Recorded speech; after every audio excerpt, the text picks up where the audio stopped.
썩 나가거라. 니년이 이 집 문턱을 넘은 날부터 우리 집 복이 다 달아났다.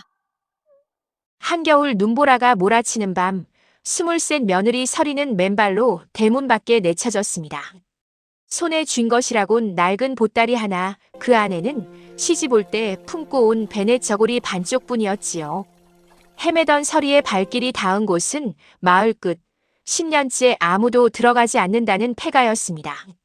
그런데 이 폐가에는 서리도 마을 사람도 아무도 몰랐던 비밀이 하나 잠들어 있었습니다. 구독과 좋아요로 응원해주시고 지금 듣고 계신 곳 댓글에 남겨주시면 행복 가득 담아 보내드리겠습니다. 자, 그럼 시작합니다. 옛날 옛적 어느 고을에 최씨 집안이라는 대갓집이 있었습니다. 기와 지붕이 하늘을 찌를 듯 높고 곳간에는 쌀이 넘쳐 흘렀지요. 고을 사람들은 최씨 대감댁하면 누구나 고개를 조아렸습니다. 그 집 안주인 윤씨 부인은 더욱 대단한 인물이었지요. 짙은 자주색 비단 저고리에 금비녀를 꽂고 마당을 누비면 하인들은 숨도 크게 쉬지 못하였습니다. 그런 최씨 대감댁에 3년 전 새 며느리가 들어왔습니다. 이름은 설이었지요. 설이는 본래 이 집 몸종 출신이었습니다.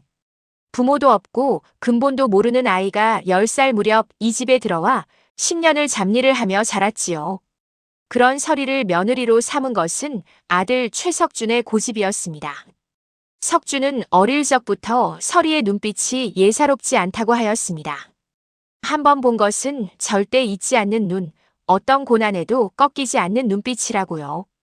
윤씨 부인은 펄쩍 뛰었지만 외아들의 고집을 꺾지 못하였지요. 그렇게 설이는 며느리가 되었습니다. 허나 세상에 그것이 설이의 고난이 진짜로 시작되는 순간이었습니다. 윤씨 부인은 설이를 눈의 가시로 여겼습니다. 며느리를 들인 날부터 트집이 시작되었지요. 밥물이 너무 많다. 이게 밥이냐 죽이냐. 바느질 솔기가 빗뚫었다.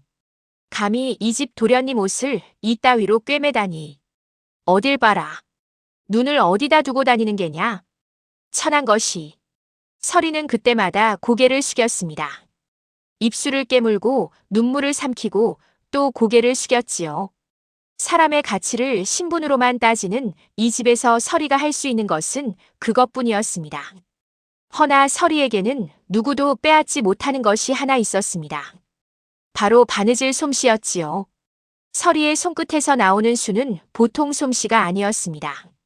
특히 모란을 수놓을 때면 꽃잎 하나하나에 숨결이 깃든 것 같다고들 하였지요. 고을 부인네들이 설이의 수를 보고 감탄을 하였고 몇몇은 직접 부탁을 하러 오기도 하였습니다. 그럴 때마다 윤씨 부인의 눈빛이 묘하게 일그러지곤 하였지요. 칭찬이 아니라 경계의 빛이었습니다. 설이는 그 이유를 알 수 없었습니다. 그러던 어느 날이었습니다. 설이가 안채 마루에서 홀로 모란수를 놓고 있었습니다. 바늘이 천을 오가는 소리만 조용히 울렸지요. 그때 대문 쪽에서 발소리가 들려왔습니다. 웬 소년이었습니다. 나이는 16쯤 되어 보였고 거친 삼배 적삼의 맨발이었지요.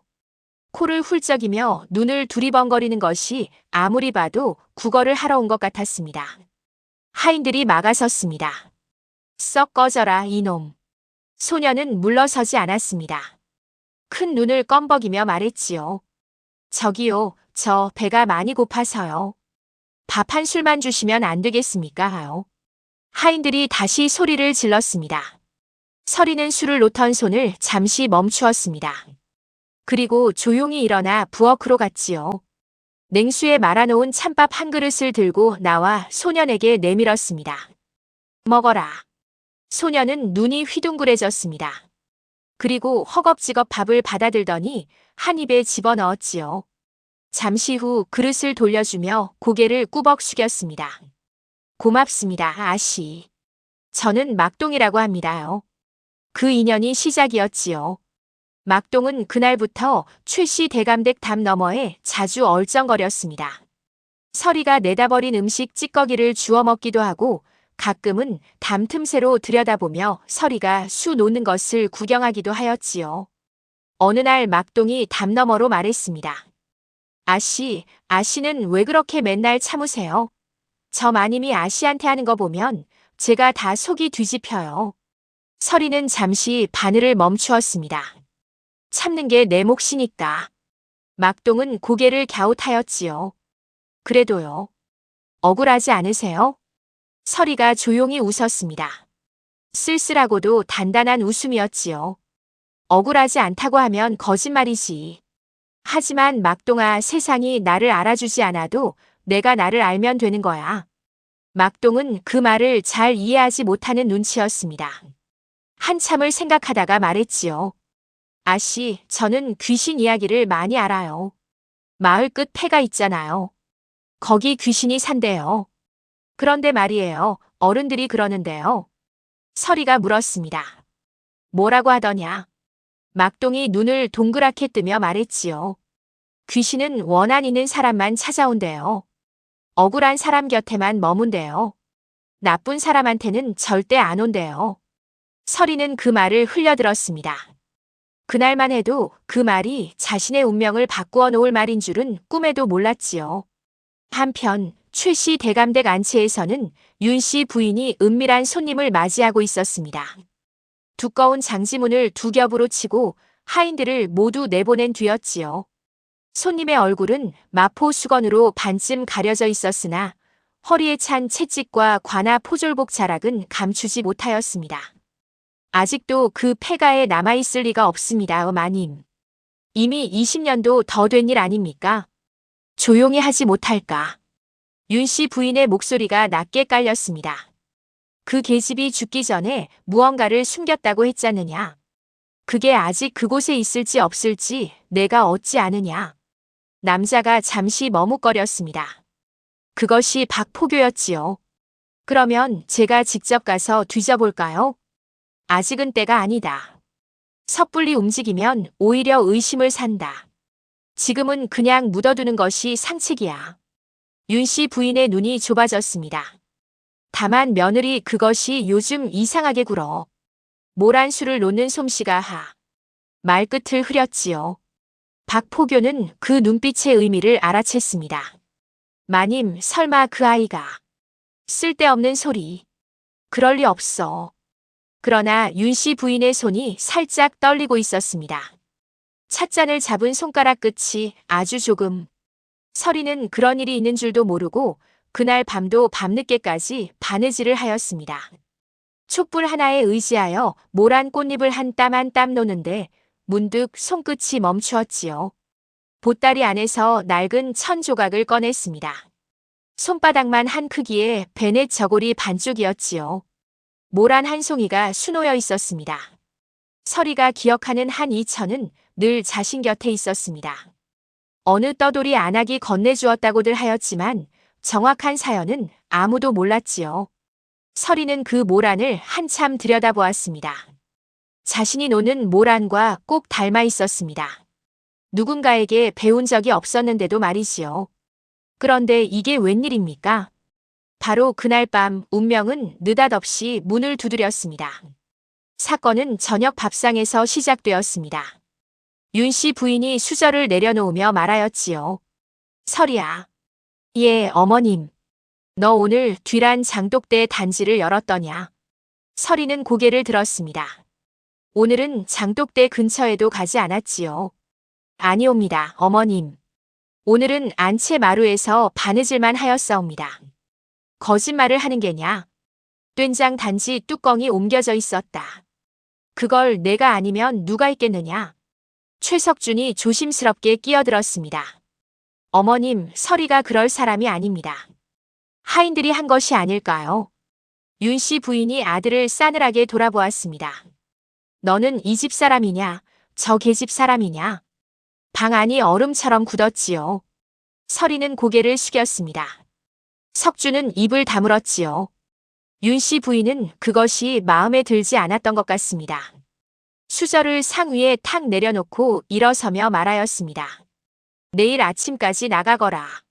내 밥그릇은 이 집에 없다. 그날 밤이었습니다. 서리는 자신의 방 한구석에 앉아 보따리를 쌌습니다. 손이 떨렸지요. 억울함인지 서러움인지 아니면 알 수 없는 두려움인지 구분할 수조차 없었습니다. 방문이 살짝 열렸습니다. 석준이었지요. 그는 방 안으로 들어와 설이 앞에 무릎을 꿇었습니다. 설이야, 내가 어머님을 설득해 볼게. 조금만 기다려줘. 설이는 고개를 저었습니다. 도련님. 도련님이 아니라 서방이라고 해야지. 석준 서방님. 저는 괜찮습니다. 거짓말이었습니다. 괜찮지 않았지요. 하지만 설이는 이 집에서 자신이 붙잡혀 있는 것이 오히려 석준에게 해가 될 것을 알았습니다. 어머니의 분노가 아들을 향할까봐 두려웠지요. 아침이 되면 조용히 나가겠습니다. 걱정 마세요. 석준은 한참을 그 자리에 있다가 일어났습니다. 문을 열다 말고 돌아보았지요. 설이야. 미안하다. 문이 닫혔습니다. 설이는 그 문을 한참 바라보다가 시선을 낮추었지요. 손에는 여전히 베넷 저고리 반쪽이 들려 있었습니다. 촛불빛 아래 모란이 흔들리는 것 같았습니다. 밤이 깊어지자 바람이 일었습니다. 문풍지가 파르르 울렸지요. 설이는 그날 밤 눈을 감지 못하였습니다. 이튿날 새벽, 날이 채 밝기도 전에 설이는 대문을 나섰습니다. 하인 하나가 집신 한 켤레를 쥐어주었지요. 말없이 내미는 것이 아마도 석준의 부탁인 듯 하였습니다. 설이는 짧게 고맙다는 인사를 하고 발걸음을 옮겼습니다. 눈이 내리고 있었습니다. 무릎까지 쌓인 눈길을 설이는 묵묵히 걸었지요. 갈 곳이 없었습니다. 아는 사람도 없었지요. 고을 장터 쪽으로 가볼까 생각도 하였지만 이 한겨울에 여자 혼자 거리를 헤매다가는 무슨 일을 당할지 알 수 없었습니다. 발이 멈춘 곳은 마을 끝이었습니다. 낡은 기와집 한 채가 폐허처럼 서 있었지요. 담은 군데군데 허물어지고 대문은 반쯤 썩어 삐걱거렸습니다. 마을 사람들이 10년 넘게 아무도 들어가지 않는다는 그 폐가였지요. 귀신이 나온다는 소문 때문이었습니다. 설이는 잠시 망설였습니다. 그러나 몸이 이미 움직이고 있었지요. 떨리는 손으로 썩은 대문을 밀었습니다. 삐익 하는 소리가 적막한 새벽 공기를 갈랐습니다. 뜰 안에는 눈이 고요하게 쌓여 있었습니다. 아무 발자국도 없었지요. 정말로 아무도 들어온 사람이 없는 곳이었습니다. 설이는 처마 아래로 몸을 숨기고 보따리를 끌어안았습니다. 지붕에서 고드름이 주렁주렁 매달려 있었지요. 바람이 불 때마다 처마 끝이 낮게 울었습니다. 그 소리가 어쩐지 사람 우는 소리 같았지요. 참으로 차가운 밤이었습니다.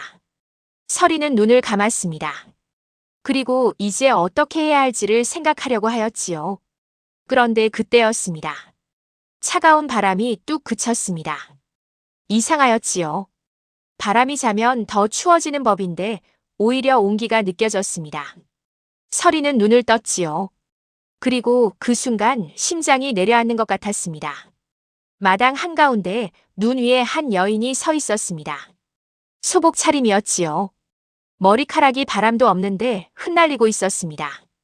눈빛은 원망도 분노도 아니었습니다. 그저 그리움이었지요.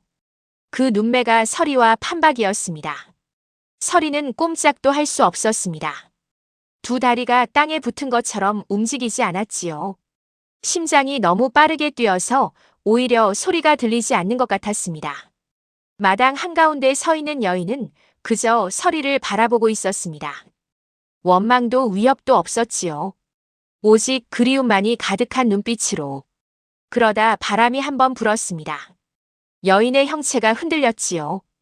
그리고 사라졌습니다. 설이는 한참을 그 자리에 서 있었습니다. 숨을 들이마셨다가 내쉬었지요. 눈 위에는 아무 발자국도 없었습니다. 여인이 서 있던 자리조차 눈이 그대로였지요. 그저 꿈을 꾼 것인지 아니면 정말로 보인 것인지 알 수 없었습니다. 그러나 설이는 이상하게도 무섭지 않았습니다. 슬펐습니다. 이유를 알 수 없는 슬픔이 가슴 밑바닥에서 올라왔지요. 마치 오래전부터 알고 있던 누군가를 보고 난 것 같은 느낌이었습니다.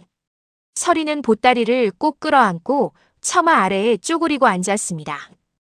고드름이 떨어지는 소리를 들으며 밤을 보냈지요. 그리고 날이 밝았습니다. 눈이 그쳐 있었습니다. 하늘이 파랗게 맑았지요. 서리는 굳은 몸을 일으켜 뜰을 둘러보았습니다. 낮에 보니 폐가의 모습이 더욱 또렷하였습니다. 마당은 잡초가 무성하고 툇마루는 반쯤 썩어 삐걱거렸지요. 안채문은 굳게 닫혀 있었습니다. 먼지가 두껍게 쌓여 있는 것을 보니 정말로 아무도 들어오지 않은 것이 틀림없었습니다. 서리는 한 바퀴 돌아보다가 멈추었습니다. 대들보 쪽을 올려다보았지요. 무언가 이상하였습니다. 대들보 한쪽 끝, 다른 부분보다 먼지가 덜 쌓인 자리가 있었습니다. 손으로 더듬으면 닿을 것 같았지요.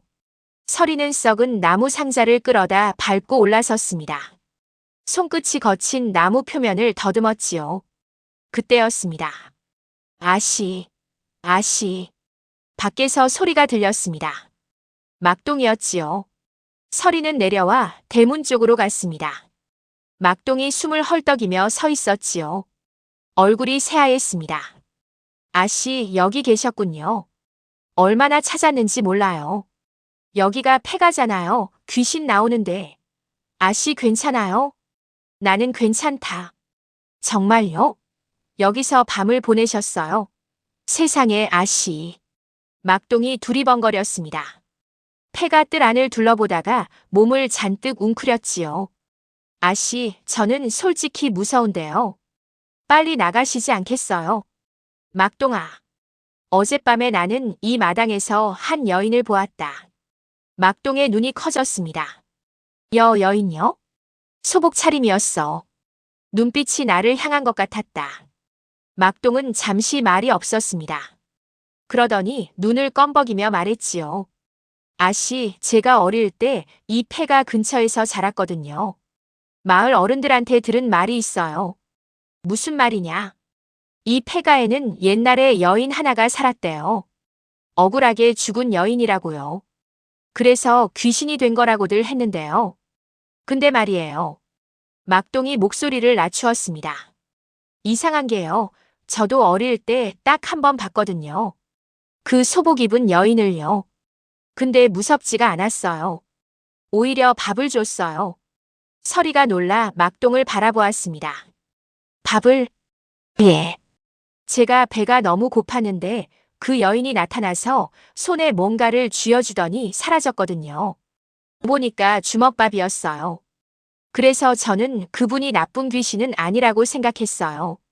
막동은 폐가 안쪽을 힐끔 들여다보다가 다시 몸을 웅크렸습니다. 아씨, 근데 정말로 빨리 나가시면 안 될까요? 저는 아무리 생각해도 무서워요. 서리는 그 자리에서 폐가 쪽을 돌아보았습니다. 대들보의 그 자리가 머릿속에서 지워지지 않았지요. 막동아, 나는 당분간 여기 있을 것 같다. 예. 갈 곳이 없으니까. 막동은 말을 잃었습니다. 한참을 입을 뻐끔대다가 한숨을 길게 내쉬었지요. 그러면 저도 있을게요. 너는 갈 곳이 있지 않느냐? 저도 없거든요. 두 사람은 서로를 바라보았습니다. 그리고 거의 동시에 쓴웃음을 지었지요. 한편 최씨 대감댁에서는 아침부터 소란이 일었습니다. 최석준이 어머니 방 앞에 서서 고개를 숙이고 있었지요. 어머님, 서리를 데려오게 해주십시오. 안 된다. 어머님, 안 된다고 하지 않았느냐? 석준아, 너는 저 계집애 어디가 그리도 좋으냐? 부모도 없고 근본도 없는 것이. 석준은 이를 악물었습니다. 어머님, 서리는 3년 동안 이 집에서 성실히 살아왔습니다. 트집 잡을 곳이 어디 있습니까? 저 계집애 바느질 솜씨 보았느냐? 모란수 노는 것이 영락없이. 윤씨 부인이 말을 끊었습니다. 무언가를 삼킨 것 같았지요. 눈빛이 복잡하게 흔들렸습니다. 어머님, 모란수가 어떻다는 말씀이십니까? 아무것도 아니다. 어쨌든 저 계집은 이 집에서 내보냈다. 그것으로 끝이야. 석주는 물러서지 않았습니다. 저는 서리를 찾아올 것입니다. 이놈. 윤씨 부인의 목소리가 낮아졌지요. 내가 정말로 나를 이 집에서 쫓아낼 셈이냐? 어미를 버리고 그 계집년 편을 들 셈이냐. 석주는 입을 열었다가 닫았습니다. 그리고 고개를 숙이고 방 밖으로 나갔지요. 윤 씨 부인은 그 뒷모습을 보며 입술을 꾹 깨물었습니다. 홀로 남은 방 안에서 윤 씨 부인은 옷 속에서 작은 주머니를 꺼냈습니다. 낡고 빛이 바랜 주머니였지요. 안을 열어보지는 않았습니다. 다만 손바닥 위에 올려두고 한참을 내려다보았지요. 20년이다. 중얼거렸습니다. 20년을 묻어두었는데 그 주머니 안에 무엇이 들었는지, 그것이 왜 서리와 관련이 있는지, 그것은 아직 아무도 알지 못하였습니다. 그날 저녁 고을 관아 쪽에서 박포교가 다시 최씨 대감댁을 찾아왔습니다. 이번에는 낮에 왔지요. 그나마 대놓고 드나들 수 있는 것은 최씨 대감댁이 관아와 오래전부터 친분이 있었기 때문이었습니다. 윤 씨 부인이 박포교를 맞이하며 말하였습니다. 며느리를 내보냈다. 박포교가 눈을 들었지요. 잘하셨습니다, 마님. 그것이 상책입니다. 그 아이가 어디로 갔는지 알아야겠다. 박포교의 눈빛이 가늘어졌습니다. 왜 그러십니까? 모르니까 더 불안한 거야. 윤 씨 부인이 낮게 말했습니다. 만약 그 아이가 그 폐가 근처를 어슬렁거리고 있다면 그건 생각만 해도 불편해. 박포교가 고개를 끄덕였지요. 제가 알아보겠습니다. 서리는 그때 폐가 처마 아래에서 막동이 구해온 군고구마를 나눠 먹고 있었습니다. 차가운 밤 공기가 코끝을 시렸지요. 막동이 군고구마를 내밀며 말했습니다. 아씨, 이것 드세요.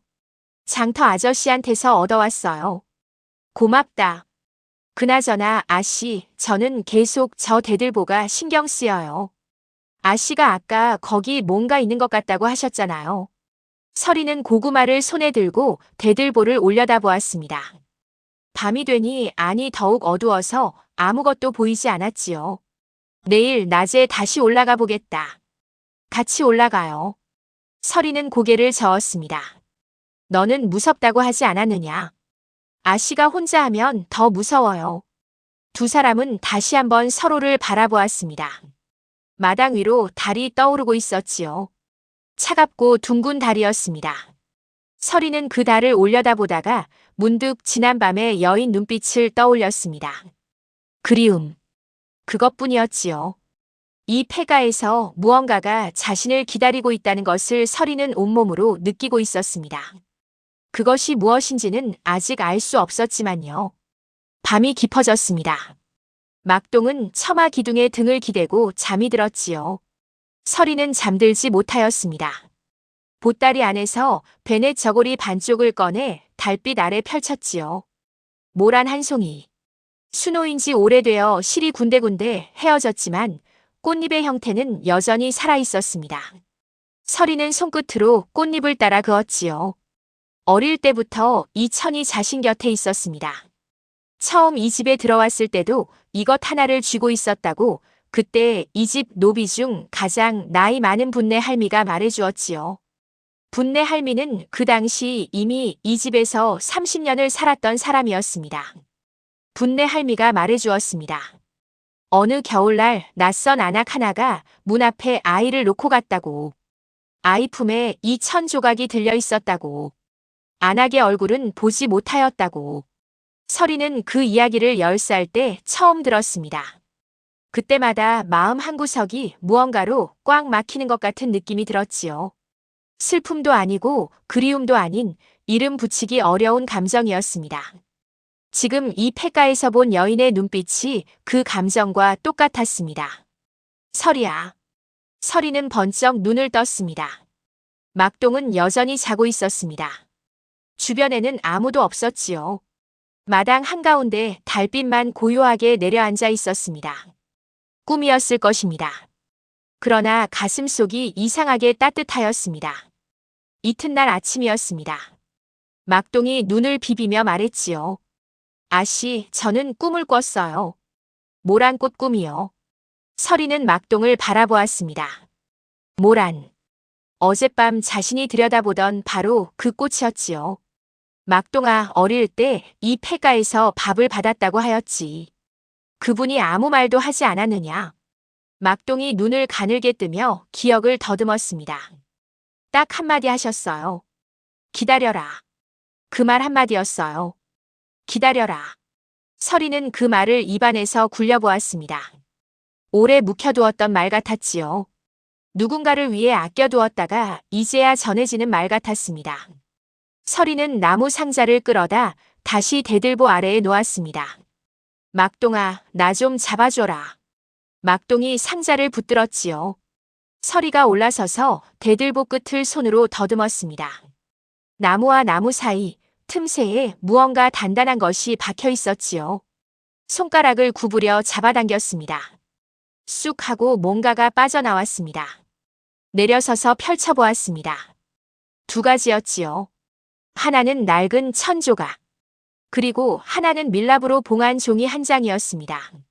오랜 세월에도 안이 상하지 않도록 누군가가 정성껏 보관한 것이었지요. 서리는 떨리는 손으로 천조각을 먼저 펼쳤습니다. 그리고 숨이 멎었지요. 자신이 가진 베넷 저고리 반쪽과 완벽하게 이어지는 나머지 반쪽이었습니다. 모란 한 송이가 두 조각 사이에서 온전하게 피어났지요. 막동이 눈을 동그랗게 뜨고 말했습니다. 아시 저게 아시 것이랑 이어지잖아요. 서리는 대답하지 않았습니다. 할 수 없었지요. 눈물이 앞을 가렸습니다. 이유도 모른 채 눈물이 흘렀습니다. 그리고 밀랍으로 봉한 종이를 천천히 펼쳤습니다. 글씨가 빽빽하였습니다. 여자의 필체였지요. 힘이 없고 가늘었지만 또렷하였습니다. 마지막 힘을 다해 쓴 것 같은 글씨였지요. 첫 줄을 읽었습니다. 서리에게. 그것만으로도 서리의 눈물이 멎지 않았습니다. 유서는 길었습니다. 서리는 한 글자 한 글자를 천천히 읽어내려갔지요. 막동은 옆에서 서리의 얼굴을 바라보았습니다. 서리의 눈빛이 읽어내려갈수록 달라졌습니다. 처음에는 떨림이었다가 슬픔이었다가 그리고 마침내 무언가 단단하게 굳어가는 빛으로 바뀌었지요. 유서의 내용은 이러하였습니다. 사랑하는 딸 서리에게. 이 편지를 내가 읽게 될 때 나는 이미 이 세상에 없을 것이야. 너에게 직접 이 말을 전하지 못해 미안하다. 어미가 너무 일찍 가게 되었구나. 너의 이름은 서리가 맞다. 내가 지었다. 눈 속에서 너를 낳았으니까. 나의 이름은 연하다. 나는 이 고을 대감의 서녀로 태어났지. 신분이 낮다 하여 늘 천대를 받았지만 나는 행복하였다. 그런데 박가놈이 나타났다. 관아 포교 박가 말이야. 그자는 내가 관아곡간에서 곡물을 빼돌리는 장면을 목격하였다는 것을 알고 나에게 돈을 요구하였지. 내가 거부하자 그자는 나를 모함하였다. 도둑질을 하였다고. 관아에 끌려가는 날 나는 내가 이미 뱃속에서 움직이고 있었단다. 오간에서 너를 낳았어. 그날이 눈이 많이 내리는 날이었지. 나는 살 수 없을 것 같았다. 죽기 전에 이것만은 남겨야겠다고 생각하였지. 박가놈이 관아곡간에서 곡물을 빼돌리고 출씨 집안마님 윤씨와 나눠 가졌다는 것을. 내가 그 현장을 목격하였고 그래서 그자가 나를 제거하려 한 것이라는 것을. 이 편지가 증거다. 베넷 저고리 반쪽은 내 몸에 붙여 내보낸다. 나머지 반쪽은 여기 함께 넣어두마. 두 조각이 합쳐지면 그것이 내가 내 딸이라는 증표야. 서리야. 살아다오. 그리고 때가 되면 이 진실을 세상에 알려다오. 어미는 너를 사랑한다. 연하가. 서리는 유서를 내려놓았습니다. 한참을 아무 말도 하지 못하였지요. 막동도 서리의 얼굴을 보다가 입을 다물었습니다. 마당에 바람이 불었습니다. 차가운 바람이었지요. 그런데도 이상하게 따뜻한 것이 느껴졌습니다. 서리는 눈물을 닦지도 않고 하늘을 올려다보았습니다. 어머니. 소리 없이 그 말을 불렀지요. 막동이 조심스럽게 물었습니다. 아씨 거기 뭐라고 쓰여 있는 거예요? 서리는 잠시 후 대답하였습니다. 내 어머니가 쓴 편지다. 막동의 눈이 커졌습니다. 그리고 박포교가 어머니를 죽음으로 몰았다는 것. 윤 씨 부인과 함께 막동의 입이 벌어졌습니다. 그러다가 벌떡 일어나더니 고개를 가로저었지요. 아씨, 잠깐만요. 박포교요?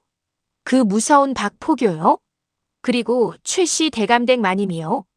아씨가 쫓겨난 그 집이요? 그래. 세상에, 아씨. 그럼 아씨가 쫓겨난 집이 아씨 어머니를 죽인 사람들 집이에요. 서리는 고개를 끄덕였습니다. 말하고 나니 오히려 마음이 고요하였지요. 오랫동안 제자리를 찾지 못하던 무언가가 딱 맞는 자리로 들어오는 것 같은 느낌이었습니다. 막동아. 예. 나는 이것을 세상에 알릴 것이다. 막동이 눈을 껌벅였습니다. 어떻게요? 관아에 가야 한다. 이 유서를 증거로 박포교의 죄를 고발할 것이야. 막동이 식겁하였습니다. 아씨, 그건 너무 위험해요. 박포교가 얼마나 무서운 사람인데요. 그리고 관아에도 그 사람 편이 많을 텐데요. 서리가 일어섰습니다. 그렇다고 모른 척 할 수는 없다. 어머니가 20년을 기다렸는데. 막동은 한참을 서리를 바라보았습니다. 그 눈빛이 무언가를 결심하는 것처럼 보였지요. 그럼 저도 같이 갈게요. 너는 안 된다. 위험하다. 아씨 혼자 보내는 게 더 위험해요. 두 사람은 서로를 마주 보았습니다. 결국 서리가 먼저 고개를 끄덕였지요. 고맙다, 막동아. 막동이 코를 훌쩍였습니다. 저는요, 아씨가 처음 저한테 밥 줬을 때부터 아씨는 보통 사람이 아니라고 생각했어요. 서리는 유서를 베넷 저고리 두 반쪽과 함께 품속 깊이 넣었습니다. 그리고 하늘을 한 번 더 올려다보았지요. 그런데 그 순간이었습니다. 폐가 담장 밖에서 발소리가 들렸습니다. 하나가 아니었지요. 여러 사람의 발소리였습니다. 막동이 서리의 소매를 잡아당겼습니다. 아씨, 저 소리. 담장 너머로 낮고 굵은 목소리가 들렸습니다. 이 근처다. 폐가 쪽으로 들어갔다고 하였느냐? 서리는 그 목소리를 알았습니다. 박포교였지요. 막동이 서리를 끌어당기며 속삭였습니다. 아씨, 빨리요. 뒷담으로 나가요. 두 사람은 소리 없이 뜰을 가로질렀습니다. 뒤란 쪽 담이 허물어져 있었지요. 그 틈새로 몸을 비집고 나갔습니다. 찬 흙이 손에 닿았습니다. 무릎에 긁힌 자국이 났지요. 그래도 멈추지 않았습니다. 두 사람이 담을 빠져나간 것과 거의 동시에 폐가 대문이 열리는 소리가 들렸습니다. 삐익 하는 소리가 차가운 공기를 갈랐지요. 여기다. 누가 있었다. 발자국이 있어. 서리와 막동은 뒷산 쪽 잡목숲으로 뛰었습니다. 심장이 두드렸지요. 발이 눈 위에서 미끄러졌다가 다시 앞으로 나갔습니다. 한참을 달려 숲 깊은 곳에서 멈추었습니다. 두 사람은 나무 뒤에 등을 기대고 숨을 죽였지요. 멀리서 박포교의 목소리가 들렸습니다. 뒷담 흔적이 있다. 숲 쪽이다. 막동이 서리의 귀에 대고 속삭였습니다. 아씨, 이제 어떻게 해요? 서리는 품속의 유서를 손으로 눌렀습니다. 어머니의 글씨가 손바닥에 닿는 것 같았지요. 살아다오. 그리고 때가 되면 이 진실을 세상에 알려다오. 서리는 눈을 감았다가 떴습니다. 관아에 바로 가면 안 된다. 박포교가 먼저 알고 있으니까. 그럼요? 증인이 있어야 해. 이 유서 하나만으로는 힘이 약해. 어머니의 사연을 아는 사람이 있어야 한다. 막동이 잠시 생각하더니 말하였지요. 저 말고요? 그래. 어머니가 옥에 있을 때 곁에 있었던 사람. 어머니가 나를 이 세상에 내보낸 과정을 본 사람. 박포교의 발소리가 가까워졌다가 멀어졌습니다. 두 사람은 한동안 더 그 자리에서 움직이지 않았지요. 그리고 이틀이 지났습니다. 서리와 막동은 폐가에서 멀리 떨어진 뒷산 외딴 움막에서 몸을 숨겼습니다. 막동이 고을 장터를 오가며 음식과 소식을 날랐지요. 막동이 어느 날 돌아와 말했습니다. 아씨, 장터에서 들은 말이 있어요. 뭐냐? 최씨 대감댁에서 아씨를 찾고 있대요. 도련님이 직접 고을을 돌아다니고 있다고요.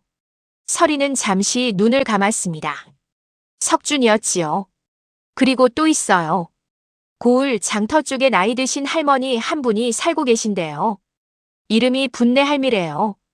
예전에 최 씨 집안 노비였다가 지금은 장터 옆에서 사신다고요.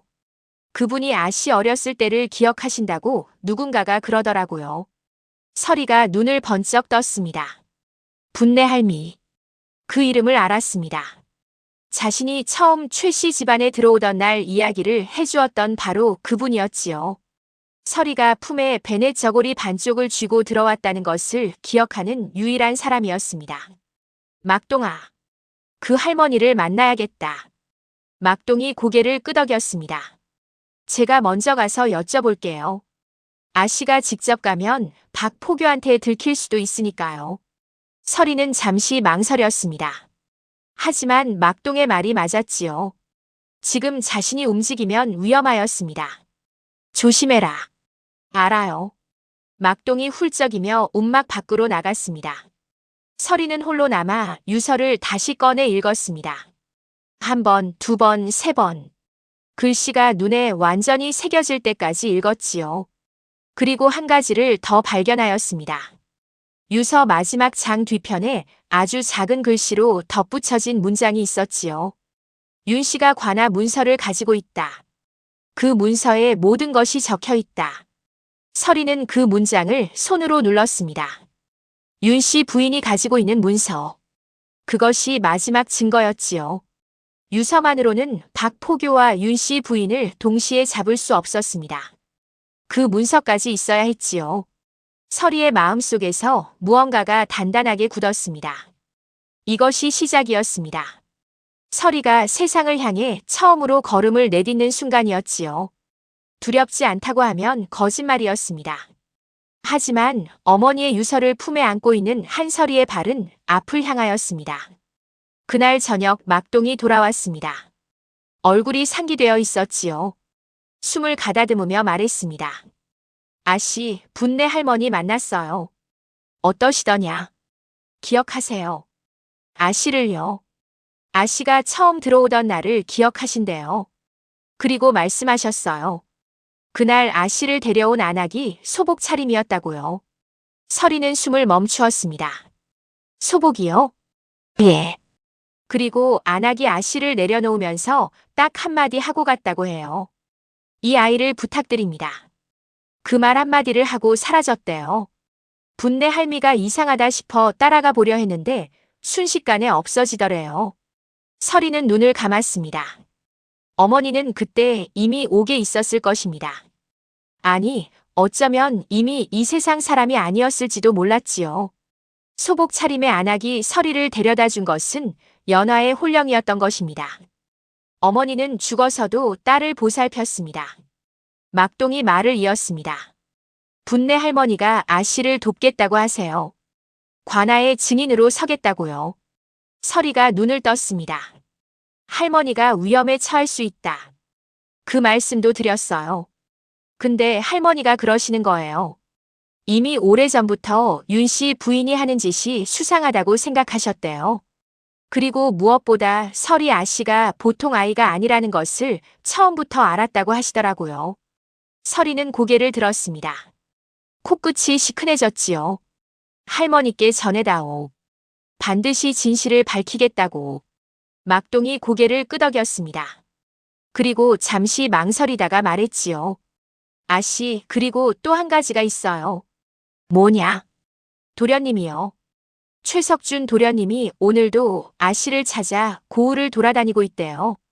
그런데 말이에요. 사람들이 그러는데 도련님 얼굴이 많이 상하셨대요. 밥도 안 드시고 잠도 안 자신다고요. 설이는 한참을 말이 없었습니다. 도련님 일은 나중에 생각하겠다. 아씨는 도련님이 안 불쌍하세요? 불쌍하지. 설이가 낮게 말했습니다. 하지만 지금은 어머니가 먼저야. 막동은 고개를 끄덕이고 입을 다물었습니다. 움막 안으로 차가운 바람이 스며들었지요.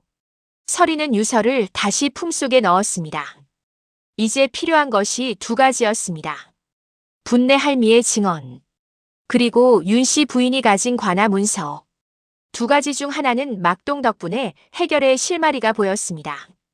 그러나 나머지 하나 윤 씨 부인의 품속에 있는 그 문서는 어떻게 손에 넣을 것인지가 문제였지요. 서리는 밤새 생각하였습니다. 그리고 날이 밝을 무렵에야 한 가지 방법이 떠올랐지요. 그것은 누군가의 도움이 필요한 방법이었습니다. 최석준의 도움이. 막동을 통해 연락이 닿았습니다. 서리가 쪽지를 썼지요. 짧은 쪽지였습니다. 딱 2줄이었습니다. 나는 살아있습니다. 긴히 드릴 말씀이 있습니다. 장터 동쪽 느티나무 아래로 오십시오. 막동이 그 쪽지를 품에 넣고 최씨 대감댁 쪽으로 달려갔지요. 서리는 느티나무 아래에서 기다렸습니다. 1시즌쯤 지났을까요? 멀리서 발소리가 들렸습니다. 빠르고 급한 발소리였지요. 최석준이었습니다. 숨을 헐떡이며 달려오다가 서리를 보자마자 걸음을 멈추었습니다. 두 사람은 한동안 서로를 바라보았지요. 석준의 눈 아래에는 짙은 그늘이 드리워져 있었습니다. 며칠을 제대로 자지 못한 것이 역력하였지요. 서리야. 예. 내가 살아있구나. 예. 석준이 성큼 다가서더니 서리의 어깨를 잡았습니다. 어디 있었던 거야? 얼마나 찾았는지 알아?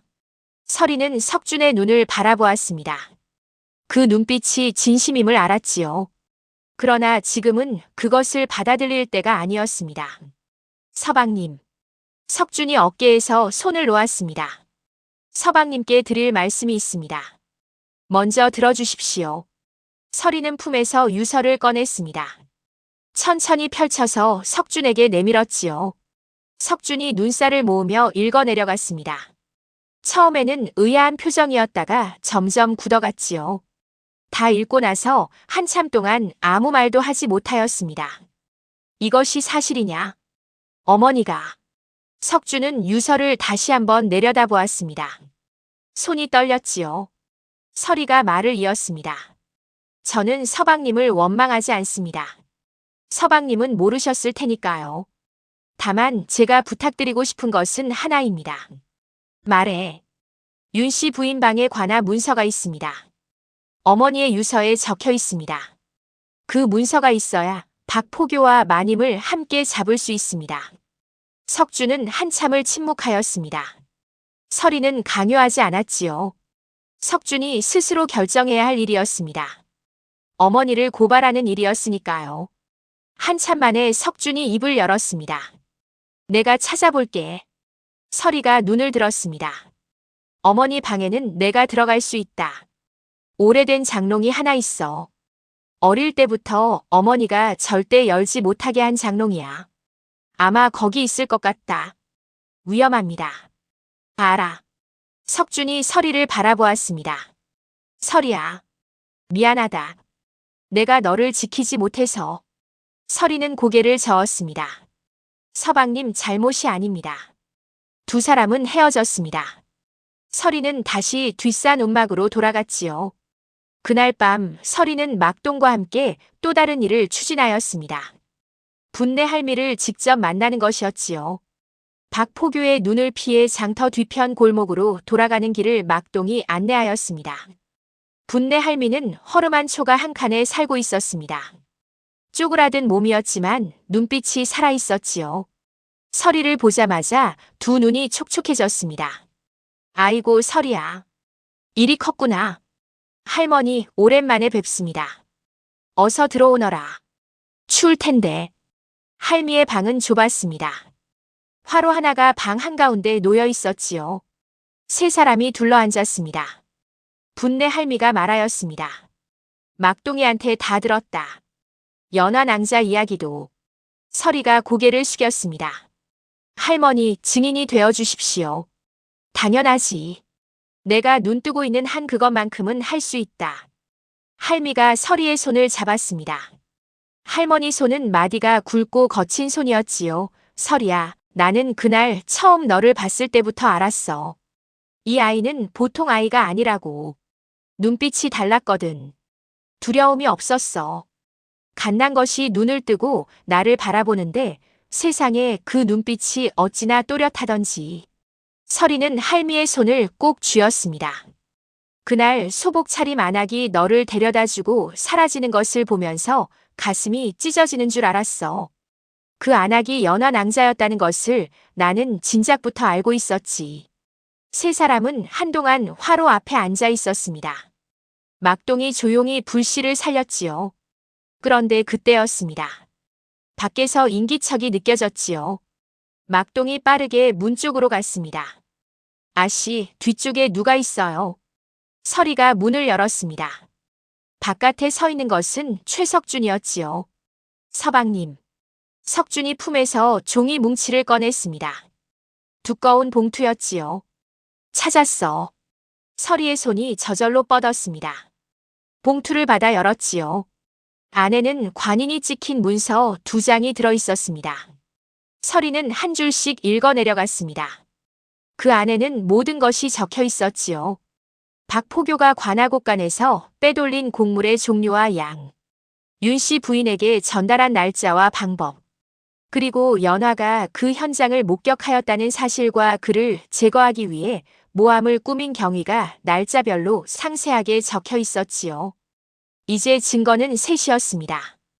어머니의 유서, 베넷 저고리 2 반쪽을 합친 신분증표, 그리고 관하 문서.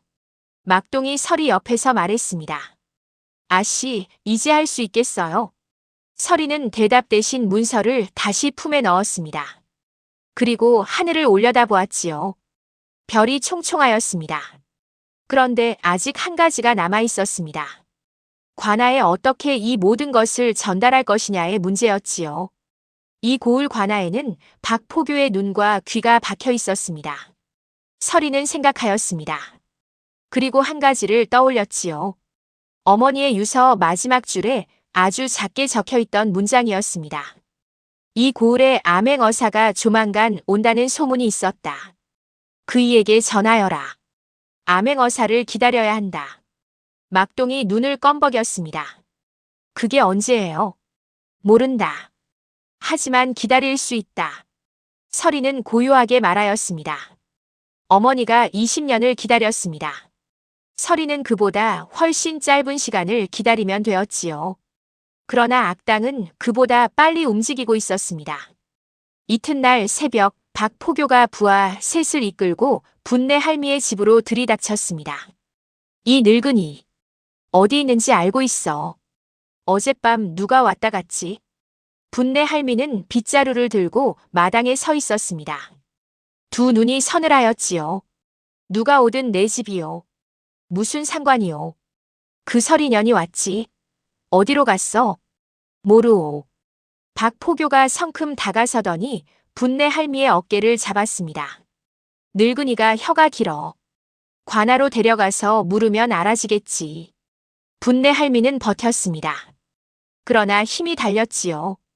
박포교의 부하들이 할미를 끌어냈습니다. 서리와 막동은 골목 끝에서 그 광경을 보고 있었습니다. 막동의 입이 벌어졌지요.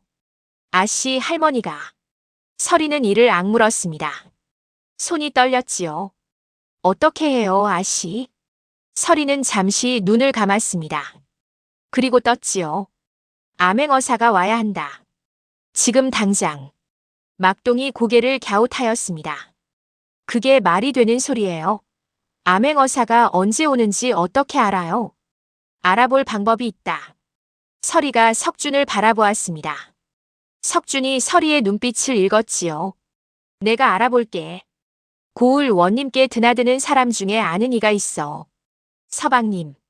서리가 말하였습니다. 빨리요. 그 한마디가 이제껏 들어본 적 없는 서리의 목소리였지요. 간청도 아니고 명령도 아닌 살아남은 자의 다급함이 담긴 목소리였습니다.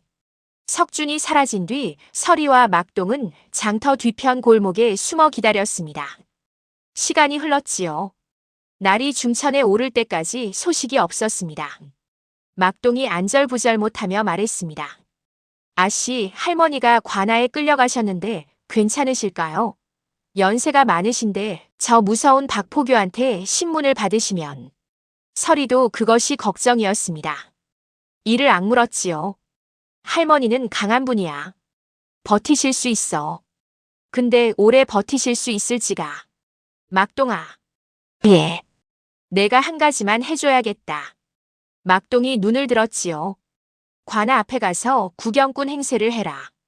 그리고 할머니가 어느 방에 계신지 알아내. 창살이 보이거든 거기서 할머니한테 내가 괜찮다는 것을 알려드려. 아씨가 괜찮지 않으시잖아요. 괜찮다고 해드려야 해. 그래야 할머니가 버티실 수 있으니까. 막동이 코를 훌쩍이며 일어났습니다. 알겠어요. 다녀올게요. 막동이 사라지고 서리는 홀로 그 자리에 힘없이 쪼그려 앉았습니다. 찬바람이 불어왔지요. 서리는 품속의 유서와 문서를 한 번 더 확인하였습니다. 여전히 거기 있었지요. 어머니, 저 지금 많이 무서워요. 그러나 할 거예요. 반드시. 서리는 눈을 감고 그 말을 속으로 되뇌었습니다. 눈물이 나오려 하였지만 참았지요. 지금 울면 안 되었습니다. 아직 싸움이 끝나지 않았으니까요. 한 시즌쯤 지났을까요? 막동이 돌아왔습니다. 얼굴이 상기되어 있었지요. 아씨, 할머니 봤어요. 어떠시더냐? 멀쩡하세요. 창살 너머로 제가 아씨 말씀 전해드렸더니 고개를 끄덕이시더라고요. 걱정 말라고 손을 흔드셨어요. 서리는 안도의 숨을 내쉬었습니다. 그리고요, 아씨. 막동의 목소리가 낮아졌습니다. 관아 앞에서 들은 말이 있어요. 낮은 목소리로 하는 말인데요. 어제부터 고을에 낯선 사람이 돌아다닌대요. 평민 차림인데 눈빛이 예사롭지 않대요. 서리가 고개를 들었습니다. 낯선 사람. 예. 장터에서 국밥 먹고 주막에서 묵고 있다는데 이상하게 고을 이곳저곳을 다 둘러보고 다닌대요. 그냥 나그네 행색인데 묻는 말마다 너무 날카롭다고 주막 주인이 그러더래요. 서리는 가슴이 뛰었습니다. 암행어사일 수 있다. 막동이 눈을 크게 떴습니다. 정말요? 아직 모른다. 하지만 확인해야 해. 서리는 일어섰습니다. 장터 주막이라면 자신도 아는 곳이었지요. 어릴 때 심부름을 다니던 길목이었습니다. 막동아, 먼저 가서 그 사람이 어디 있는지 알아봐라. 알겠어요. 그리고 혼자 있는 틈에 말을 걸어봐. 그냥 나그네인지 아니면 다른 사람인지. 막동이 고개를 끄덕이고 달려갔습니다. 서리는 그 뒷모습을 바라보았지요.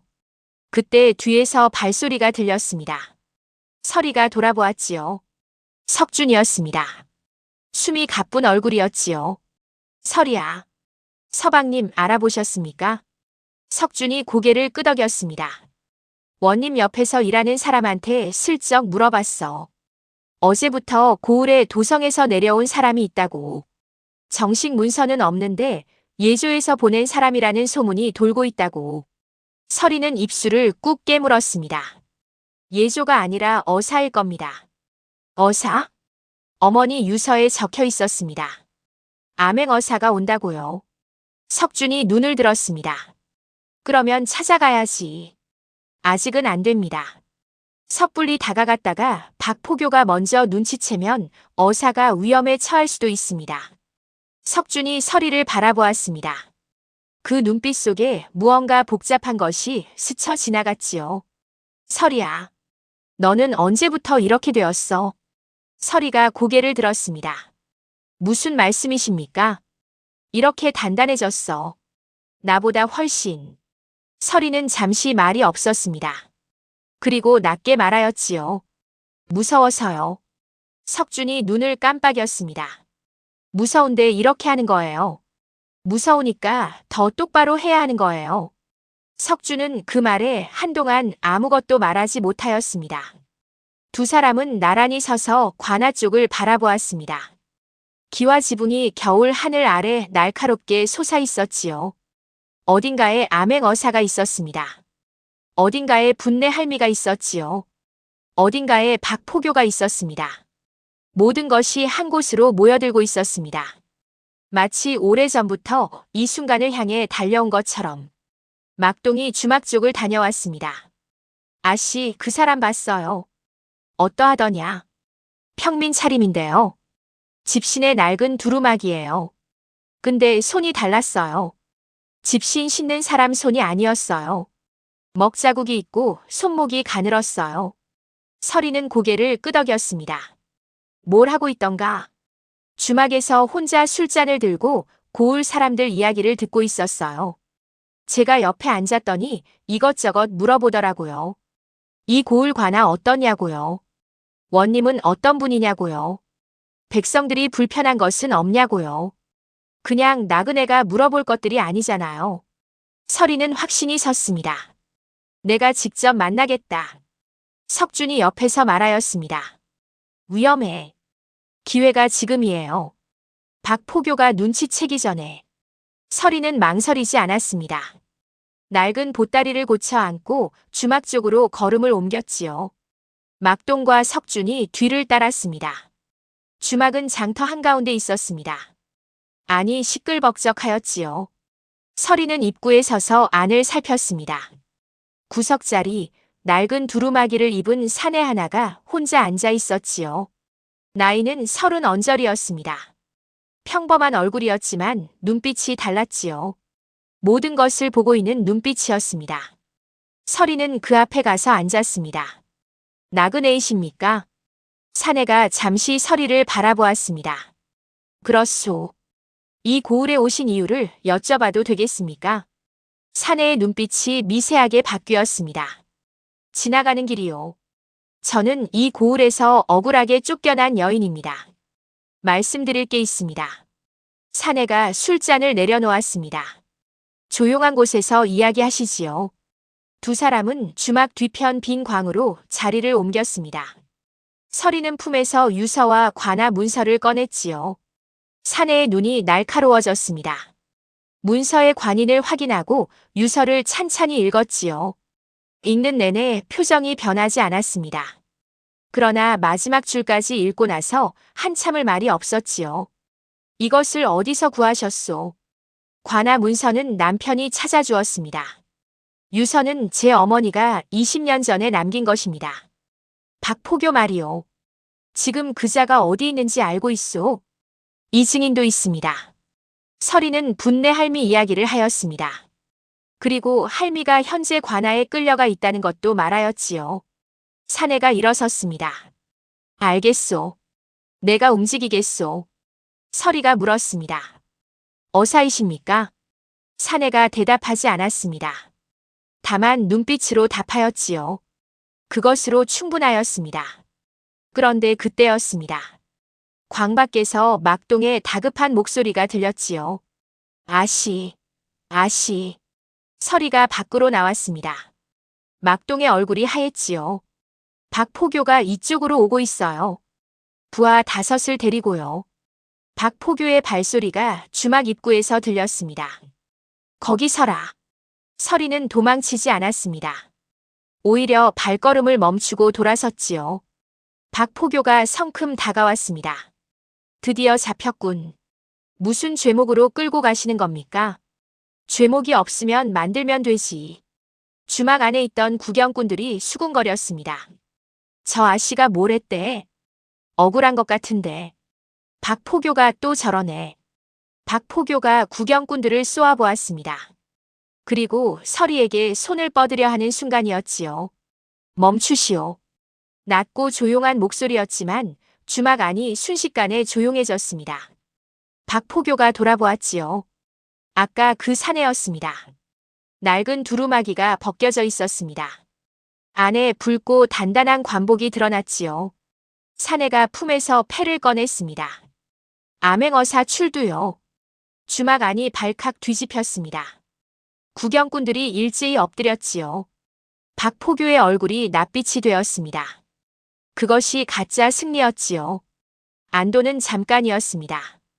그날 밤 서리가 뒷산 움막으로 돌아갔을 때 석준이 기다리고 있었습니다. 얼굴이 어두웠지요. 서리야. 왜 그러십니까, 서방님? 어머니가 알았어. 문서가 없어진 것을.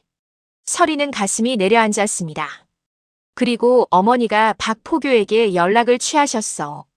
어사가 들어온 것도 이미 알고 계셔. 어떡해요? 어머니한테는 관아 쪽 연락이 따로 있어. 내가 미처 몰랐던 거야. 설이는 이를 악물었습니다. 설상가상이었지요. 박포교가 증거를 없애려 할 것 같아. 설이는 품속의 두 가지를 손으로 눌렀습니다. 여기 있었지요. 서방님, 오늘 밤 안에 어사께 이것을 직접 전달해야 합니다. 어사가 지금 관아에 있어. 그러면 관아로 가겠습니다. 그건 호랑이 굴로 들어가는 거야. 설이가 석준을 바라보았습니다. 호랑이 굴이라도 가야지요. 어머니가 20년 기다렸는데 제가 겁이 나서 못 가겠습니까? 석준이 긴 침묵 끝에 말하였습니다. 내가 함께 가겠어. 그 순간 움막 밖에서 발소리가 들렸습니다.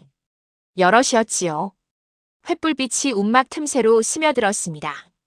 박포교의 목소리였지요. 여기 있다. 설이와 석준은 서로를 바라보았습니다.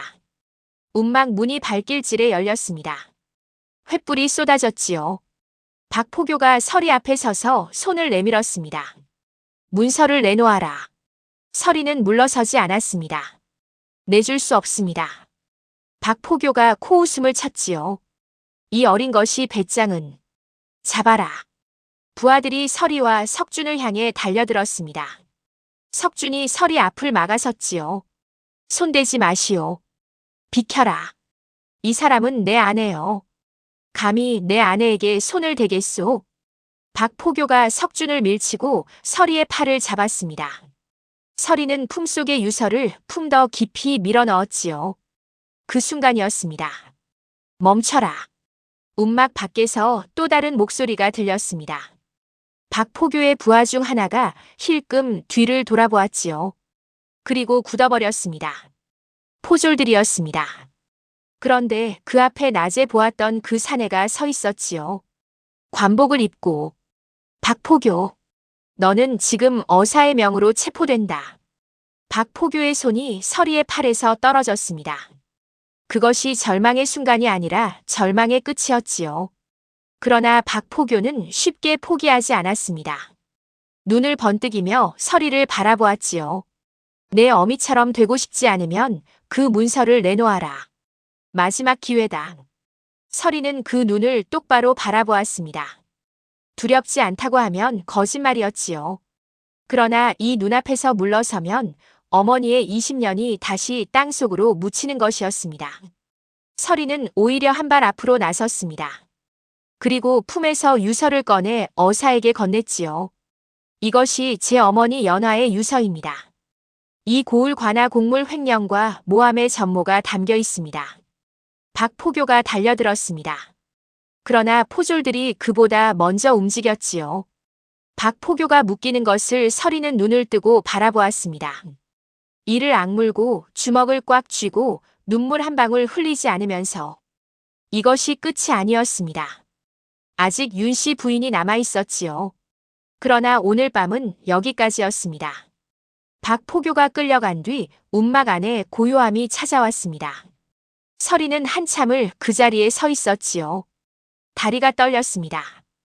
방금까지 박포교 앞에서 버틸 때는 몰랐는데 모든 것이 끝나고 나니 갑자기 힘이 빠지는 것 같았지요. 석준이 설이의 팔을 잡았습니다. 설이야. 괜찮아? 예. 얼굴이 하얗잖아. 괜찮습니다. 막동이 움막 문가에서 훌쩍이고 있었지요. 세상에 아씨. 저는 심장이 10번도 더 멈추는 줄 알았어요. 아씨가 그냥 앞으로 걸어 나가실 때요. 어사가 설이에게 말하였습니다. 오늘 밤 박포교는 관아 안에 가두겠소. 그러나 아직 최씨 집안 윤씨 부인이 남아있소. 내일 정식으로 신문을 열어야 할 것이오. 알겠습니다. 그대도 내일 와주어야 하오. 증인으로서. 설이가 고개를 끄덕였습니다. 어사가 포졸들을 이끌고 떠났습니다. 움막 안에는 설이와 석준, 막동 쌤만 남았지요. 석준이 설이 앞에 섰습니다. 그 눈빛이 복잡하였지요. 설이야. 예. 미안하다. 정말로. 설이는 고개를 들었습니다. 지금이 미안하다는 말을 할 때가 아닌 것 같습니다. 알아. 그래도 해야 할 것 같아서. 설이는 잠시 석준을 바라보았습니다. 그의 얼굴에 진심이 있었지요. 피곤함도 있었고 부끄러움도 있었고 그리고 무언가 단단해지려는 것도 있었습니다. 어머니를 어떻게 하실 겁니까? 석준이 눈을 내리깔았습니다. 죄를 지었으면 벌을 받아야지. 한동안 침묵이 흘렀습니다. 막동이 군고구마를 품에서 꺼냈지요. 아까 장터에서 얻어온 것이었습니다. 셋이 나누어 먹었습니다. 차가운 고구마였지만 이상하게 따뜻하였지요. 막동이 말했습니다. 아씨, 저는 오늘 아씨를 보면서 생각했어요. 뭘 생각하였느냐? 사람의 용기가 어디서 나오는지요. 아씨는 진짜 무서웠잖아요. 저는 옆에서 보면서도 알았어요. 근데 그래도 안 도망쳤잖아요. 그게 어떻게 가능해요? 설이는 잠시 생각하였습니다. 어머니가 죽으면서 남긴 편지에 이 말이 있었어. 때가 되면 이 진실을 세상에 알려다오라고. 막동이 눈을 껌벅였습니다. 그 말이 용기가 된 거예요? 그것보다는요. 설이가 말하였지요. 어머니가 기다렸다는 게 용기가 됐어. 20년을 기다리면서도 포기하지 않았던 사람이 내 어머니라는 게. 그러면 나도 할 수 있다고 생각했어. 막동이 코를 훌쩍였습니다. 고구마를 손에 든 채 훌쩍훌쩍 울었지요. 막동아, 왜 우느냐? 아씨 이야기가 너무 슬퍼서요. 설이는 웃음이 나왔습니다. 오랜만에 나오는 진짜 웃음이었지요. 그날 밤은 그렇게 지나갔습니다. 다음 날 아침이 되었습니다. 설이는 일어나서 베넷 저고리 두 반쪽을 꺼냈지요. 나란히 놓아보았습니다. 두 조각이 맞닿으니 모란 한 송이가 완성되었습니다. 오래되고 낡았지만 꽃은 살아있었습니다. 설이는 두 조각을 하나로 겹쳐 쥐었습니다. 어머니, 오늘입니다. 그리고 일어섰지요. 그런데 관하로 가는 길목에서 설이는 뜻밖의 것을 보았습니다. 최씨 대감댁 방향에서 가마 하나가 나오고 있었지요. 곱게 차려입은 윤씨 부인이었습니다. 금비녀의 자주색 비단 저고리. 어딘가를 향해 이동하는 중이었지요. 막동이 말했습니다. 마님이 도망가려는 것 같은데요. 설이가 보니 그럴 것 같았지요. 가마 주변에 짐꾸러미가 실려 있었습니다. 급하게 싼 것들 같았지요. 어삭게 알려야 한다. 설이가 빠르게 움직였습니다. 관하로 뛰었지요. 그러나 관하까지는 거리가 있었습니다. 막동이 더 빠른 길을 알았지요. 아씨, 저 먼저 갈게요. 막동이 골목을 누비며 뛰었습니다. 그 빠른 발이 이번에는 쓸모가 있었지요. 그리고 설이는 윤씨 부인의 가마를 뒤따랐습니다. 가마가 고을 끝 큰 길목에 이르렀을 때였습니다. 앞에서 포졸들이 나타났지요. 어사의 명을 받은 포졸들이었습니다. 어사의 명으로 윤씨 부인을 관하로 모셔야겠습니다. 가마가 멈추었습니다. 잠시 후 가마 안에서 윤씨 부인의 목소리가 들렸지요. 감히 내게 이런 짓을. 이게 무슨 행패냐. 그러나 포졸들은 물러서지 않았습니다. 오늘 관하에서 모든 것이 결판날 것이었지요. 관하 마당에 사람들이 모였습니다. 고을 사람들이었지요. 소문이 빠르게 퍼진 것 같았습니다. 암행어사가 왔다는 소문, 박포교가 잡혔다는 소문, 최씨 대감댁 마님이 끌려온다는 소문이 아침부터 장터를 달궜지요. 사람들은 관하 단밖에서 서성이며 안쪽을 들여다보았습니다. 설이가 관하 마당으로 들어섰습니다. 어사가 상석에 앉아 있었지요. 박포교는 이미 포박된 채 마당 한쪽에 무릎 꿇고 있었습니다. 그리고 윤씨 부인의 가마가 마당 안으로 들어왔지요. 윤씨 부인이 가마에서 내렸습니다. 여전히 금비녀의 자주색 비단 저고리였지요. 그러나 눈빛이 달라져 있었습니다. 날카롭게 빛나는 눈이었지요. 마당을 둘러보다가 설이와 눈이 마주쳤습니다. 잠시 눈이 흔들렸습니다. 그리고 다시 굳어졌지요. 어사가 말하였습니다. 윤씨 부인, 관하 곡물 횡령 및 무고죄와 관련하여 신문하겠습니다. 앉으시오.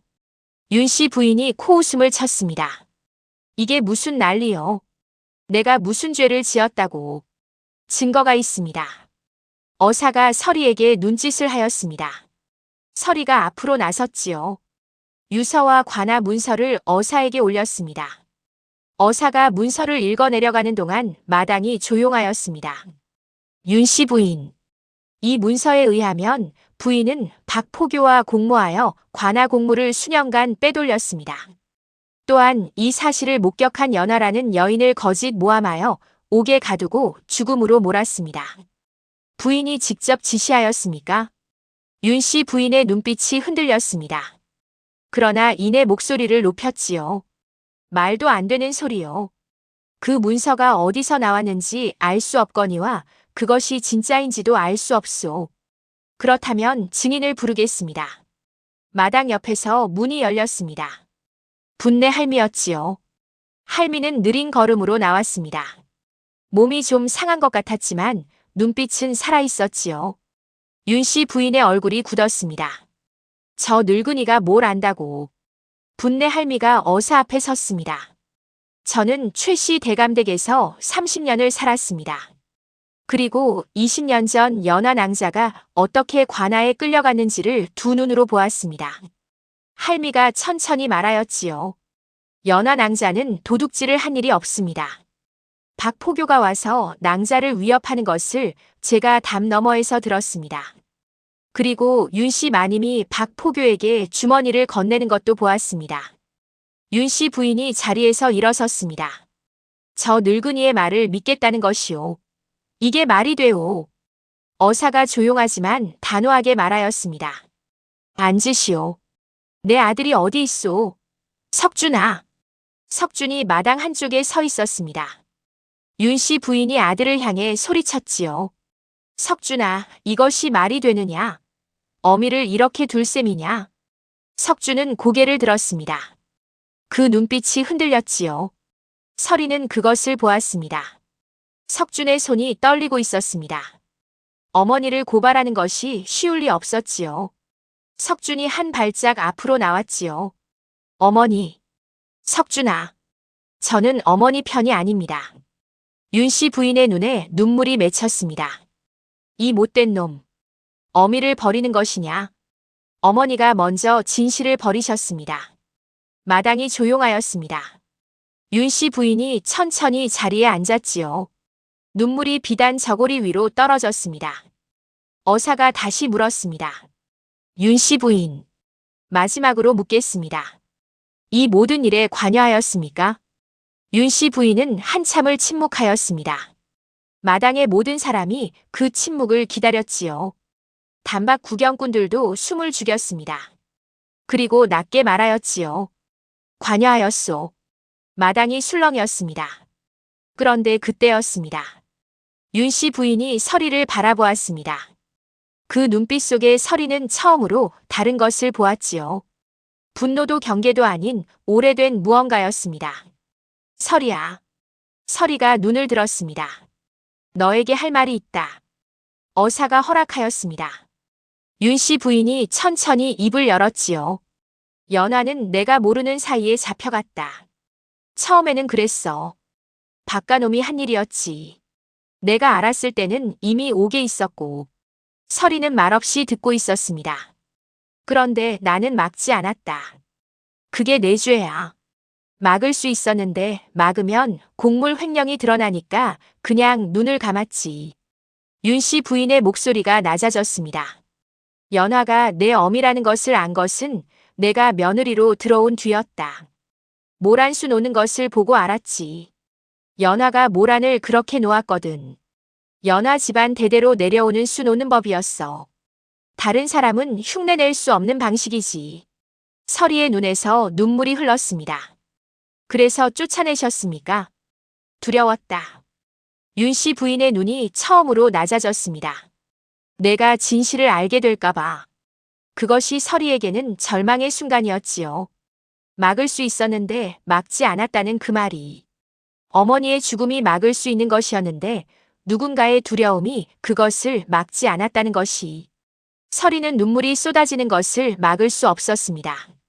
막동이 달려와 서리의 옆에 섰지요. 아무 말도 하지 않았습니다. 그냥 옆에 있었지요. 관아 마당에 긴 침묵이 흘렀습니다. 어사도 포졸들도 구경꾼들도 아무 말을 하지 않았습니다. 오직 바람 소리만 낮게 마당을 가로질렀지요. 그 고요 속에서 서리는 혼자 서 있었습니다.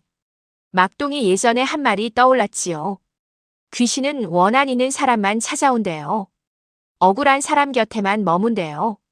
그렇구나 하고 서리는 생각하였습니다. 어머니가 자신 곁에 있었던 것은 원한 때문이 아니었지요. 딸 곁에 머물고 싶어서였던 것입니다. 원한이 아니라 사랑 때문에 20년을 이 고을을 떠나지 못한 것이었지요. 그 생각이 떠오르자 가슴이 무너졌습니다. 그러나 동시에 그 무너진 자리 아래에 무언가 단단한 것이 솟아오르는 것도 느꼈지요. 서리는 눈물을 닦았습니다. 그리고 일어섰지요. 저는 마님을 지금 당장 용서할 수는 없습니다. 하지만 마님이 20년 동안 얼마나 두려워하셨을지는 압니다. 그 두려움이 마님을 이 자리까지 끌고 온 것이니까요. 윤씨 부인이 서리를 바라보았습니다. 지금은 진실이 먼저입니다. 그 나머지는 제가 살아가면서 천천히 생각하겠습니다. 윤씨 부인의 눈에서 눈물이 다시 흘렀습니다. 이번에는 소리 없이 어사가 고개를 끄덕였습니다. 신문이 계속되었지요. 박포교는 끝까지 변명을 늘어놓았습니다. 구경꾼들이 관아 담 밖에서 분노 어린 목소리로 웅성거렸지요. 저놈이 얼마나 많은 사람을 괴롭혔는지 몰라. 연화낭자 이야기는 나도 들었어. 억울하게 죽었다더니. 이제야 진실이 나오는구나. 박포교의 변명이 하나씩 무너졌습니다. 문서가 있었고 유서가 있었고 분내 할미의 증언이 있었지요. 이제 막동의 증언도 더해졌습니다. 막동이 어릴 때 폐가에서 연화의 홀령에게 밥을 받았다는 것이 연화가 죽기 전까지 그 폐가에 있었다는 것을 증명하는 하나의 단서가 되었지요. 해가 기울기 시작하였습니다. 관아 마당이 붉게 물들었지요. 어사가 자리에서 일어섰습니다. 마당 전체가 긴장하였습니다. 판결을 내리겠습니다. 모든 것이 한 곳으로 모여드는 순간이었지요. 20년 전 눈 내리던 날 옥에서 태어난 아이가 이제 그 진실의 자리에 서 있었습니다. 서리는 두 손을 모았습니다. 품속에는 베넷 저고리 두 반쪽이 있었지요. 모란이 완성된 채로.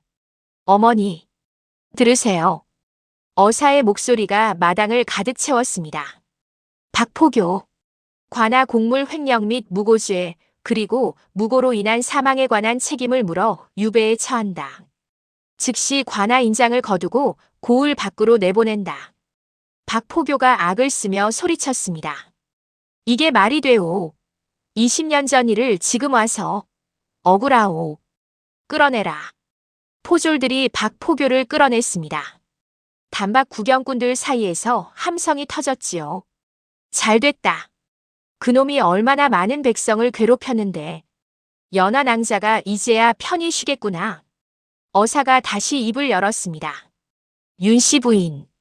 공모 및 방조죄를 물어 재산의 반을 관아에 귀속하고 이후 5년간 고을 안에서의 일체 권리를 박탈한다. 윤씨 부인은 고개를 숙였습니다. 더 이상 반박하지 않았지요. 금비녀가 기울어졌습니다. 화려하던 그 모습이 이제는 그저 늙고 지친 사람처럼 보였지요. 그리고 어사가 서리를 바라보았습니다. 이 자리에서 한 가지를 밝힌다. 이 여인은 연화의 딸로 연화는 이 고을 전 대감의 서녀였음이 유서와 증인의 증언으로 확인되었다. 서리는 연화의 혈통을 이은 자로 공식 인정한다. 마당이 조용해졌습니다. 이번에는 술렁임이 없었지요. 모두가 그 말을 가만히 받아들이고 있었습니다. 서리는 눈을 감았다가 천천히 떴습니다.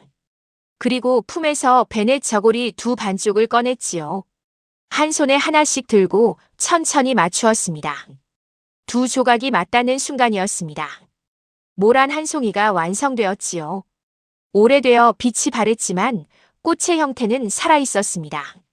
어머니가 놓고 서리가 이어받은 그 꽃이 이제야 온전한 한 송이로 피어났지요. 마당을 지켜보던 사람들 중 몇이 눈물을 훔쳤습니다. 막동이 엉엉 울었지요. 소매로 눈물을 닦으며 말하였습니다. 아씨, 이제 됐어요. 이제 다 됐어요. 서리는 고개를 끄덕였습니다. 눈물이 흘렀지만 웃음도 나왔지요. 그 순간이었습니다. 관아 마당 위로 바람이 불었습니다. 겨울인데도 이상하게 따뜻한 바람이었지요. 서리는 그 바람을 느꼈습니다. 그리고 알았지요. 어머니가 이제 가고 있다는 것을. 20년을 기다렸습니다. 딸이 진실을 밝혀주기를. 기다림이 끝났으니 이제 가실 수 있는 것이었지요. 서리는 하늘을 올려다보았습니다. 저녁빛이 붉게 물들어 있었습니다. 마치 모란꽃이 피어나는 것 같은 그 빛이었지요. 어머니, 잘 가세요. 소리 없이 입술을 움직였습니다. 바람이 한 번 더 불고 그리고 잔잔해졌지요. 석준이 서리의 옆에 섰습니다. 두 사람은 한참을 나란히 하늘을 바라보았습니다. 어사가 마당을 나서며 서리에게 말하였습니다. 수고하였소. 이 기록은 조정에 올릴 것이오. 서리가 고개를 숙였습니다. 그날 저녁 서리는 폐가로 혼자 갔습니다. 마지막으로 한 번 더 보고 싶었지요. 낡은 기와 지붕 아래 모든 것이 시작된 그 뜰이었습니다. 눈은 이미 녹아 있었지요. 마당에 마른 풀이 드러났습니다. 서리는 대들보를 올려다보았습니다. 이미 비어있는 그 자리를요. 어머니, 저 잘 살겠습니다. 조용히 말하였습니다. 그리고 돌아섰지요. 대문을 나서는 발 아래에는 집신이 아닌 비단 버선이 심겨져 있었습니다. 석준이 건네준 것이었지요. 서리는 그것을 내려다보았습니다. 맨발로 쫓겨나던 날을 생각하였습니다. 그리고 지금 이 발을 생각하였지요. 코끝이 시큰해졌습니다. 진실은 묻혀도 사라지지 않는 법입니다. 20년을 땅속에 있었어도 연하의 사랑은 썩지 않았지요. 모란이 두 조각으로 나뉘어 있었어도 꽃은 기억하고 있었습니다. 그리고 마침내 때가 되어 온전히 피어났지요. 사람의 가치는 태어남이 아니라 살아감에 있느니라. 서리는 그 말을 이제야 진심으로 알 것 같았습니다. 다음 영상을 빠르게 만나보시려면 좋아요와 구독을 눌러주세요. 지금 화면에 나오는 더 재미있는 영상들도 함께 해주세요. 그럼 모두 행복한 하루 보내세요. 감사합니다.